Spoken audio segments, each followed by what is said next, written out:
साधु जी सीताराम, हम करोड़ों की बात आपको बोलें तो श्रीमद् भागवत भक्ति है। भक्ति एक ऐसा उपक्रम है जो जीवन में भगवान से मिलाता है। अच्छा, किसी दुकान पे हम लोग जाते हैं तो दुकानदार के पास जब वस्त्र लेने जाते हैं तो कहते हैं बढ़िया से बढ़िया दिखाओ, बोलते ना, वो कैसा भी हो पर बढ़िया से बढ़िया दिखाओ। बढ़िया से बढ़िया वो जो दुकानदार होता है तो बढ़िया से बढ़िया वस्त्र दिखा देता है, कपड़े। जब बढ़िया से बढ़िया वस्त्र हम लोग देख लेते हैं, पा लेते हैं, तो उससे पूछते हैं कि इसका मूल्य क्या है। वो अपने हिसाब से मूल्य बताता है। उसी प्रकार दुकान पर जाने पर जैसे आप बढ़िया से बढ़िया वस्तु को देखने को ललायत रहते हैं, हमारी बुद्धि में इस संसार में बढ़िया से बढ़िया अगर कुछ है तो वो गोविंद की भक्ति है। जिस प्रकार वस्तु को खरीदने के लिए दाम की आवश्यकता होती है, उसी प्रकार भक्ति को पाने के लिए एक मूल्य की जरूरत होती है। जरा ध्यान से सुनना, भक्ति को अगर पाना है तो मूल्य चुकाना पड़ेगा। पूज्य श्री रूप गोस्वामी जी कहते हैं कि भक्ति को पाने के लिए भी मूल्य चुकाना पड़ता है, पर पैसा नहीं लगता, रुपया नहीं लगता, दाम नहीं लगता। भैया तुम किस नाम के हो वो नाम भी नहीं लगता। भक्ति को खरीदने के लिए उत्कंठा की आवश्यकता है। उत्कंठा जानते हो? उत्कंठा का मतलब उत्सुकता, मन में ललकता, मन में जिज्ञासा, मन में अपेक्षा कुछ उसको पाने की। जो श्रोता कथा सुनने को सदैव ललायत रहता है, समझना इसे भक्ति का रस मिलने लगा है। हाँ, कई लोग हमसे पूछते हैं महाराज हम भक्ति कर तो रहे पर भक्ति सही हो रही है नहीं, इसका पैरामीटर क्या है, इसका जांच केंद्र क्या है। ध्यान से सुन लो, आपकी भक्ति सही हो रही या नहीं, आप ठीक भक्ति कर रहे हैं या नहीं, इसका जांच केंद्र, इसका पैरामीटर, इसको परखने की जो नली है, परखने की जो वार्ता है, परखने का जो सिद्धांत है, परखने का जो सूत्र है मेरे पागलो, वो है उत्कंठा। कथा के प्रति बार बार उत्कंठा जगती रहे, आप समझ लेना कि आपके अंदर भक्ति प्रकट होने लगे। हाँ, भक्ति का मतलब है उत्कंठा। इसलिए साधुओं, भागवत महापुराण भक्ति का विषय है। काय का विषय है? भक्ति। भक्ति मतलब आनंद, भक्ति मतलब गोविंद के सन्निकट पहुंचना। भक्ति का मतलब माधव को पाने का प्रयत्न करना।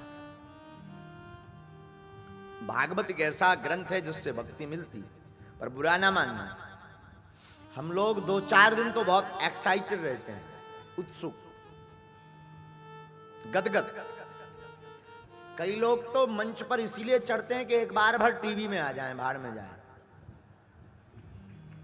हाँ, हम तो निज अनुभव बता रहे हैं। कई लोग हमारे पास सिर्फ इसलिए प्रणाम करने आते हैं कि फोटो खिंच जाए, बाकी भाड़ में जाए,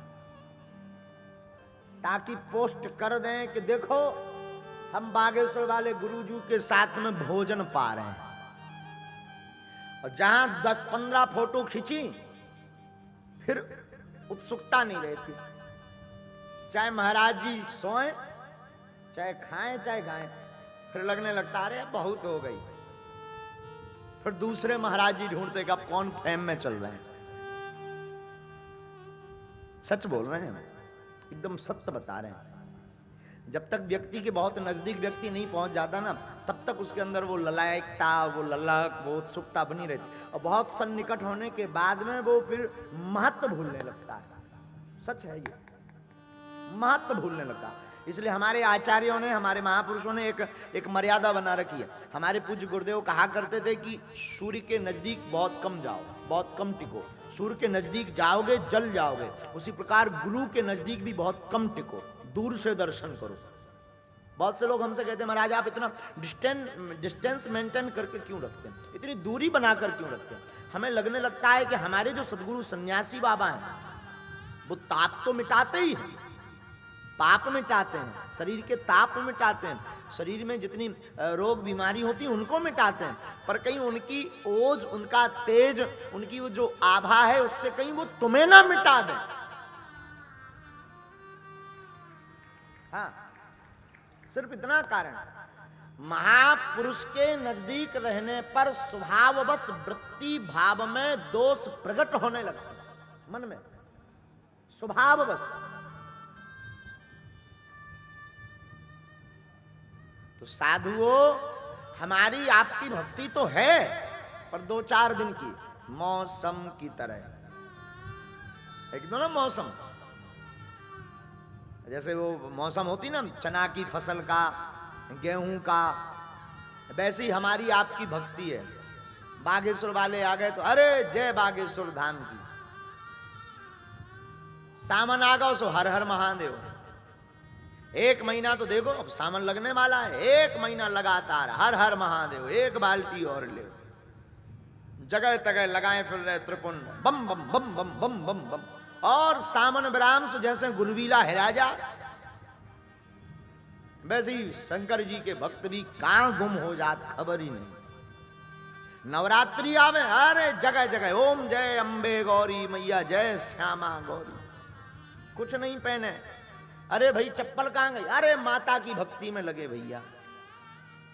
और जहां 9 दिन पूर्ण भय और 10वां दिन लगा, 9 दिन दुर्गा दुर्गा, 10वें दिन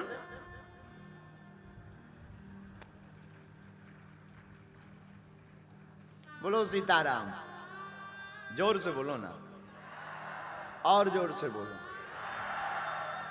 साधु जी